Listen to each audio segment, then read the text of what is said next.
Сыр елі қарыштап дамып, өркендеп өсіп келеді.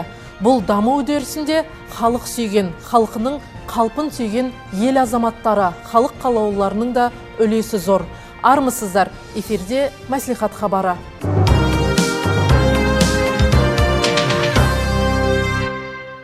Биыл сайлау туралы заңнамаға толықтырулар мен өзгерістер енгізілді.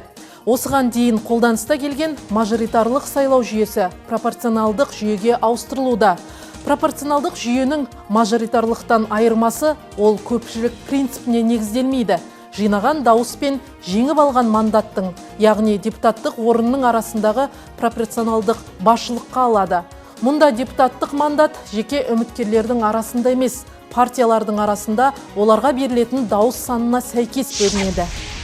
Мәслихаттар депутаттығына кандидаттарды ұсыну құқығы тек саяси партияларға тиесілі. Олар өздерінің мүшелері болып табылатын адамдарды депутат етіп сайлау үшін саяси партияның тиісті филиалының жоғарғы басшы органы мүшелерінің жалпы санының көпшілік даусымен қабылданған шешімді аумақтық сайлау комиссияларына жолдайды. Тиісті сайлау округі бойынша бір ғана адам ұсынылады және сайлау өту үшін кемде 2 партиялық тізім ұсынылуы қажет.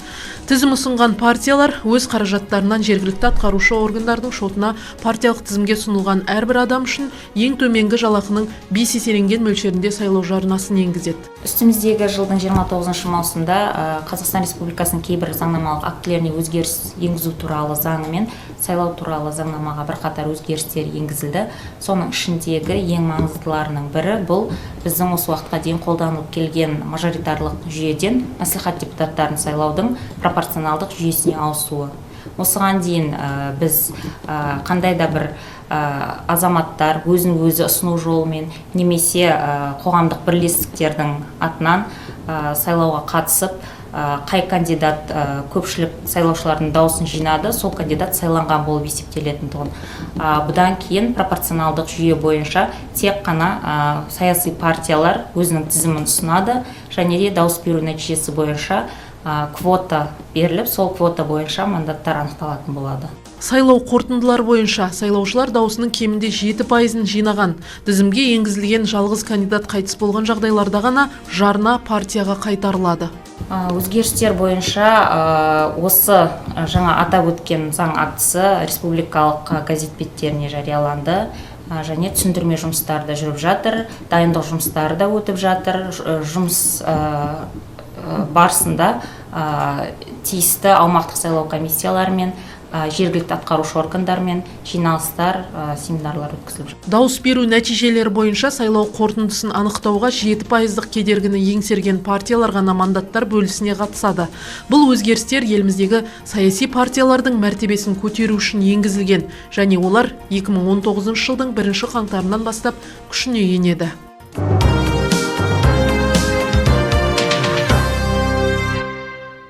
Халық қамын ойлаған халық ағасы нар кісі, қарын қамын ойлаған қарабастың қайғысы деген даналық бар.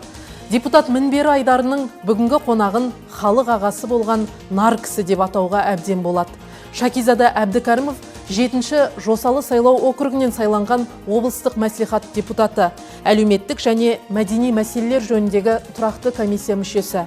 Халық қалаулысымен сұхбатта депутат ұйытқы болып жүрген игі істерден хабардар боласыздар.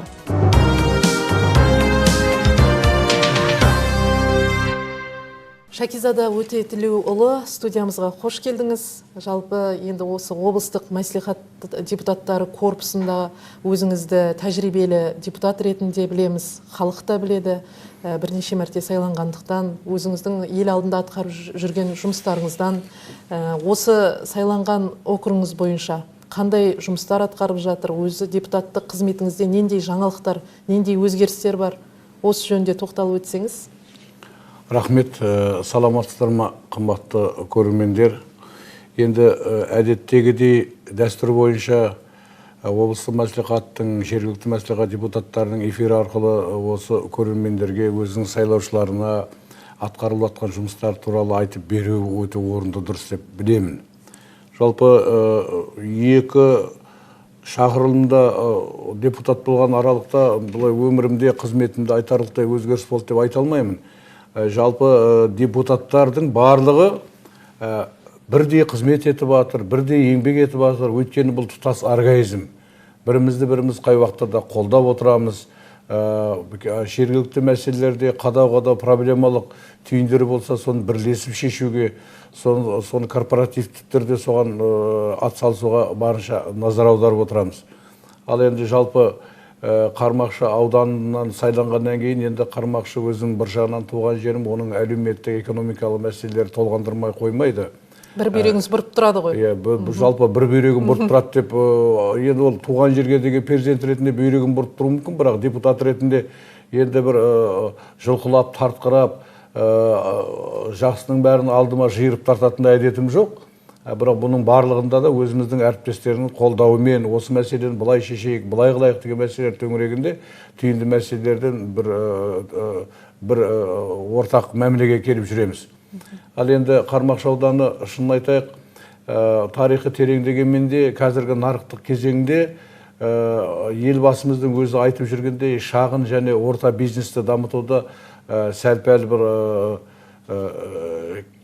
керілеу қалған, қалыстау қалған, әлде бұлай бір соншалықты бір ұмтыла қоятын, бұлар шолқынып жалақтап тұрмаған ел. Біз әлде сол енді көптеген түйінді мәселелер бар. Осы бағытта біз енді жұмыстап істеп жатырмыз. Ауданның әкімінің өзі де осы мәселені көбірек деп айтады. Бизнеспен айналысу деген сияқты. Ал бірақ енді ауданда атқарылған осы кезеңдегі жұмыстар болатын болса, ауданның бюджеті жыл сайын өзі орындап тұр. Сондай-ақ облыстық республикалық трансферттерден бөлінген қаржыны игеру де өз деңгейінде деп ойлаймыз. Оның барлығын бір депутат немесе сол ауданнан сайланған халық қалаулылардың есімімен байланыстыруға болмайды. Атқарушы билік атқарады. Біз енді депутаттар сол түйінді мәселелерді зерттейміз, соны сессияның алдына қоямыз деген сияқты. Енді шешілуіне ұйытқы боласыздар. Шешілуіне ұйытқы боламыз. Енді оның барын цифрларды бұл жерде айтудың да қажет жоқ шығар. Өйткені цифрлардың бәрі белгілі бір деңгейде бір еңбектің бір өлшемін көрсетеді ғой. Дұрыс айтасыз. Жалпы енді еліміздің дамуы жолында елбасы жылда жолдауын халыққа арнайды. Түрлі үндеулер, 5 бастама сияқты бағдарламалар, үндеулер жарияланып отырады. Осы мақсатта сіз қандай үлес қосып жүрсіз? Елбасымыздың жыл сайынғы жолдауларында болсын, стратегиялық, әлеуметтік, экономикалық бағыттағы бағдарламаларында болсын, еліміздің өркендеуі басты назарда тұрады ғой. Енді шынын айтайық, биылғы жылдағы бір еліміздегі, оның ішінде Қызылорда облысындағы бір атқарылып жатқан жұмыстардың көбісі осы елбасының үндеуіне толық үндесіп отырады. Мысалы, бізде ауыл шаруашылығын дамытуға барынша назар аударылып отыр. Бірақ әлде де соның механизмдерін терең игеру жөнінде, мысалы сол талапкерлердің білімінің білігінің жетіспей жатуы мүмкін. Бірақ осы сыр өңірінің болашағының аграрлық секторда екенін біледі. Өйткені біздің елімізде мұнайдан басқа айтарлықтай бір өндіріс орындары жоқ қой, енді ұқсатушы немесе байытушы деген сияқты. Сондықтан біздің облысымыз келешекте де аграрлық қуатты аймақ болып қалады. Міне осы уақытта істеліп жатқан жұмыстар баршылық. Екінші бір мәселе, мына біздің Қызылорда қаласындағы атқарылып жатқан жұмыстарды айтуымыз керек. Шын айтқанда, бұны кім болса да, қалай болса да тілге тиек етеді, және де барлық жерде айтып отырамыз. Бізде елімізде Астана қаласынан кейін сол жағалауды игеру деген мәселені қолға алған біздің облыс. Шынын айтқанда, Сырдария өзенінің арғы бетінде кеңістік бар. Қаланың өзінің қазіргі потенциалы келешектегі тұрғындар толық қамтылуға әлсіздеу. Сондықтан жаңа жер, жаңа тыныс, жаңа ой қалайда болашаққа жетелейді ғой. Мысалы, биылдың өзінде де 14 үй пайдалануға беріледі деп отырмыз. 380 орындық балабақшаның өзі мәселе қазірдің өзінде әзір тұр. Енді одан кейін де мысалы келешекте бірнеше шағын аудандардың да салынатыны рас.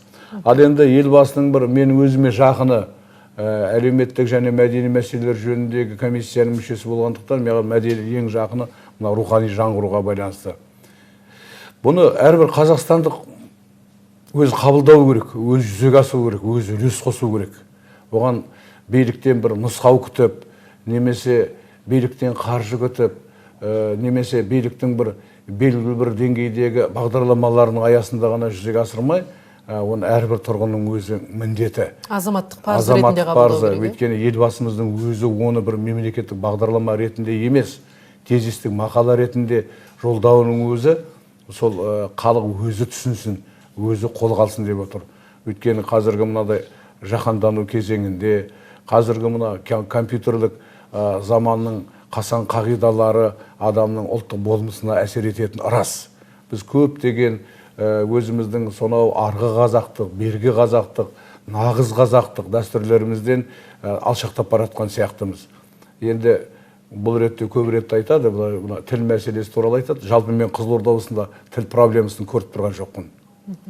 Шын айтқанда осы биліктің саласында болсын, барлық әлеуметтік экономикалық салаларда болса қазақ тілі еркін пайдаланады, және қазақ кадрларына барынша жол ашылған, және де осында тұратын басқа ұлттың өкілдерінің өзі қазақша сайрағанда біздің өзімізді жаңылыстырып кетеді. Бірақ дегенмен сыр өңіріндегі рухани жаңғыру біз сол басқа облыстарға үлгі болуға тиіспіз. Енді әрбір депутат өзінің алдына сайлауалды бағдарламасын, мақсат міндеттерін реттеп, сол жөнінде, сол бағытта жүруге тырысып бағып отырады. Өзіңіздің де сайлауалды бағдарламамызбен танысқан кезде, мынау біраз мәселені қоғамды, халықты толғандыратын көтерген екенсіз. Мынау жұмыссыздық мәселесі ең күрделі проблемалардың бірі. Одан қалды Қызылорда Жезқазған трассасының жөнделуін, Байқоңыр мәселесі, Қармақшы ауданындағы мына ірі бұл жүзеге асуына ықпал жасасам деген осындай мәселелер бүгінгі күнде қалай шешім тауып отыр? Жалпы бұл бағдарлама, депутаттық бағдарламаларының барлығы атқарушы биліктің бақсы мақсаттарымен үндесіп жату керек.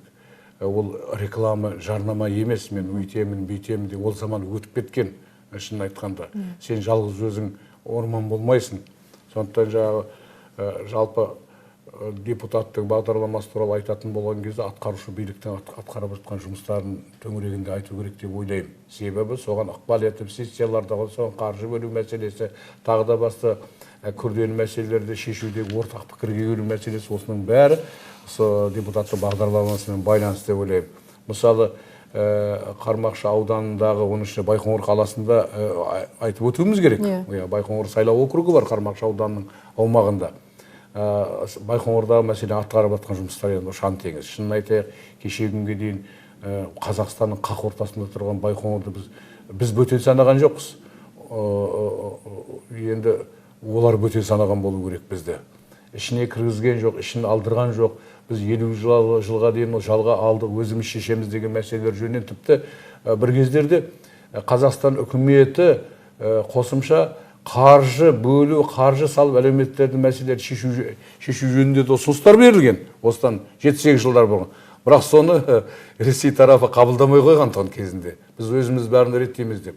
Қазір осының барлығын мемлекет аралық Байқоңыр келісім шартына сәйкес екі мемлекеттің істеліп жатқан жұмыстары бар.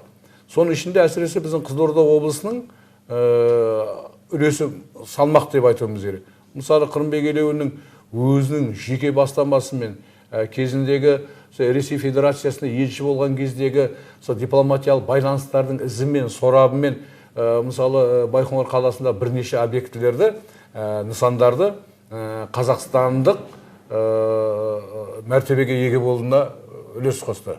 Мысалы, бір атақты кезінде одақта да жоқ, әскери госпиталь деген емхана деген болған. Соның бір ғимараттарын алып, қазір біздің орталық, облыстық денсаулық орталығының сонда филиалын ашып отыр. Жалпы Байқоңыр мәселесіндегі тағы бір бағыт тұрғын үймен қамту мәселесі.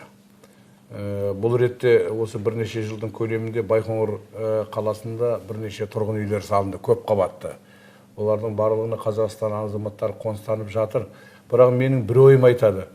Байқоңыр қаласының ішінде де жарамды, тұрғындар тұруға лайықты тұрғын үйлер бар. Бірақ олардың барлығы осы федералдық әкімшіліктің балансында, соның құзыретінде болғандықтан ол мемлекеттік комиссия арқылы соларды Қазақстанға қарату мәселесін қолға алу керек сияқты бірнеше объектілерді. Сосын екінші мәселе, мен ойлаймын, Байқоңыр қала ғой. Қала болған жерде өндіріс болу керек қой. Оның айналасында да өндіріс салатын орын жоқ деп айтуға болмайды. Бар өндіріс салатын орын.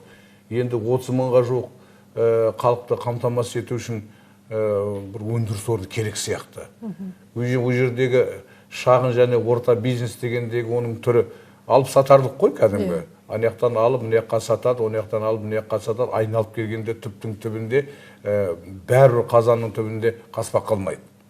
Сондықтан мына осындай шағын бизнесті, мына шағын өндіріс ашу керек ол жаққа. Бірақ бұл жерде де тағы мәселе бар. Біздің жігіттеріміз ол жаққа шағын бизнесті ашқысы келеді. Бірақ федералдық әкімшіліктің рұқсаты керек оғанда. Міне осы тұрғыда біздің облысымыздың әкімі федералдық әкімшілікпен жақсы іскерлік байланыс жасап жатыр ғой деймін. Келешекте біздің бизнесмен жігіттеріміз өзінің қаржысын сол жаққа салады. Ал енді Жезқазған Қызылорда трассы, енді мен шынымды айтайын, бұл мен үшін бір үлкен арман сияқты. Мен үшін бір үлкен, осы бір болашақта үлкен бір ойымда жүрген, немесе бәріміздің ойымызда жүрген бір мақсат сияқты көрінеді. Өйткені мынау тұрған Астанаға, егер турасын айтқанда, мынау тұрған Астана деу керек. Мынау тұрған Қарағандыға, мынау тұрған Жезқазғанға егер жол жақсы болып тікелей байланыс жасайтын алатын болсақ, біздің ауыл шаруашылық өнімдеріміздің барлығы солай ғана ағылар еді. Қызылорда, Жезқазған, Астана жолын, трассын, автобанын іске қосатын болсақ, бұл Қызылорда облысы үшін емес, керек болатын болса оңтүстік Қазақстан облысы, қазір оңтүстік Қазақстан, Тұран облысы ішінде мәселен үлкен экономикалық мүмкіндіктердің көкжиегін ашар еді деп ойлаймын. Бірақ біз осы жөнінде облыс әкімі біздер хабардар еткенде 2019 жылдың басында ма, әлде 20 жылдан бастап бұл мәселе қолға алынады. Шынын айтайық, бәрі қаржыға байланысты ғой. Жалпы өзіңіз енді шығармашылық адамсыз ғой. Арқалы ақын ретінде ел таниды. Осы депутаттық қызметіңіз бар, қоғам телеарнасының құрылтайшысыз. Шығармашылыққа уақыт жетіп жатыр ма? Қандай жаңалықтарыңыз бар? Құдайға шүкір, жыл сайын кітабым шығып жатыр. Биылдың өзінде де, мысалы, менің жасампаз деген эсселер жинағым баспадан шығуға әзір. Және де қазанда татар тілінде Сырдария деген кітабым шығып жатыр, өлеңдер кітабым. Сол мен әдейі атын өзгерткізген жоқпын оларға да. Сүлейдария тұғым, олар Сүлей деген сөз жоқтың, Сырдария дейді. Сырдария болсын, Сырдарияны ел білу керек. Қырғыз тілінде де осы, оның да аты Сырдария. Қырғыз тілінде де бейленді екінші кітабым шығып жатыр. Сосын тағы бір облыс әкімінің өзінің бастамасымен осы жүзеге асып жатқан ірі жоба Парасатты поэзия фестивалінің аясында облыс әкім тапсыруымен былтырғы жылы қазақ ақындарының, оның ішінде Қызылорда облысының шығармашылық өкілдерінің өлеңдерін қырғыз тіліне аудару мәселесі біз мәмілескен болатынбыз. Сол кезде қырғыздың ақындары 20 баспа табақ көлемінде ол кітап әзір тұр. Ол да баспадан шығуға әзір. Биыл осы облыс әкімінің алғы сөзімен амандық болатын болса, ол алдағы осы ірі жобаның бір сүйіншісі, көрімдігі ғой деп ойлаймын. Сондай енді жалпы ақпарат құралдарында шығармашылыққа байланысты өз пікірлерімді, мақалаларымды жазып жүрім ғой енді. Оның бәрін өзі мен енді ауызша жария етпеймін ғой, шыққан адам көрер, бірақ тираж аз болғасын кейбіреулердің қолына жетпеуі мүмкін. Бірақ оны да ескереміз ғой деп ойлаймын. Енді осы жерде тағы бір айта кететін нәрсе бар. Барлығы керемет, барлығы өз деңгейінде жүріп жатыр дейтін болсақ бар ғой, ол дұрыс емес шын айтқанда ше. Барды бар, жоқты жоқ деп айтуымыз керек. Қоғамда түйінді мәселелер көп. Мысалы, мына діни ағымдардың ішіндегі бір кертартпалық ойлар мәселен. Тіпті қазір жұмыссыздық билеген заманда сол жұмыссыздықты сондай бір ағымдардың жетегіне алып кетіп, соларды алдандырып, алданыш қылып, билікке немесе қоғамға қарсы салу әрекеттері бұл енді өте қиын деп ойлаймын. Сосын екіншіден шын айтуымыз керек қой, енді бұл әлемде де бар шығар, бірақ біздің Қазақстанымыздағы жемқорлық мәселесі бұл енді әрбір азаматтың күресетін міндеті, мақсаты ғой деп ойлаймын. Бұл өте дендеп тұрған мәселе, тіпті керек болатын болса жүйеге айналып бара жатқан сияқты. Елбасының өзі де осы бағытта қадау, түйінді мәселелерді кәдімгі қабырғасынан қойып айтып жатыр. Бірақ ел емес пе енді, әлі де болса әйтеуір осы бір мерезден құтыла алмай жатырмыз. Осы мәселелер жанымда ауыртатыны рас. Әйтпесе Қазақстанымызда енді мына қиындық, мынау дағдарыс жағдайында болып жатқан қиындықтарға қарамастан енді әлеуметтік бағытта көптеген жұмыстар істеліп жатыр ғой, мойындауымыз керек қой. Ол басы мен биылдың өзінде 5 мемлекетке барып қайттым. Биылдың өзінде Сауд Арабиясы, Египетте болдым, Өзбекстан мен Қырғызстанда болдым. Сонда керек болатын болсам, Өзбекстанның өзінде болсын, Қырғызстанның өзінде болсын, жаңағы әлеуметтік мәселелердің шешілмей жатқанын мен зерттедім, сұрастырып та көрдім мәселен. Сонда қарап отырсақ, біз деген көшілер екенбіз ғой. Өткенде Ташкентте бір көшені ашып жатыр, бір көпірді ашып жатыр. Оған сол кезде Өзбекстан президенті Шавкат Мирзиевтің өзі қатысып сөйтіп жатыр. Сонда бізде болдық. Сонда ойлап жатырмын, ой, мынау Ташкентте мынадай бір көшені ашқанға мынадай бір үлкен дәрежеде қарап жатыр. Біздің Қазақстанымызда бұндай көпірлер мен бұндай көшелер мыңдап күн сайын ашылып жатыр ғой деп Құдайға тәубе етеді екенсің кейін жатқан. Салыстырмалы түрде қарайсыз ғой. Шәкизат ағай, осы студиямызға келіп келелі сұхбат бергеніңізге рахмет айтамыз. Ел алдындағы еселі еңбегіңізге табыстар тілейміз, шығармашылығыңыз шарықтай түссін. Рахмет, сау болыңыздар.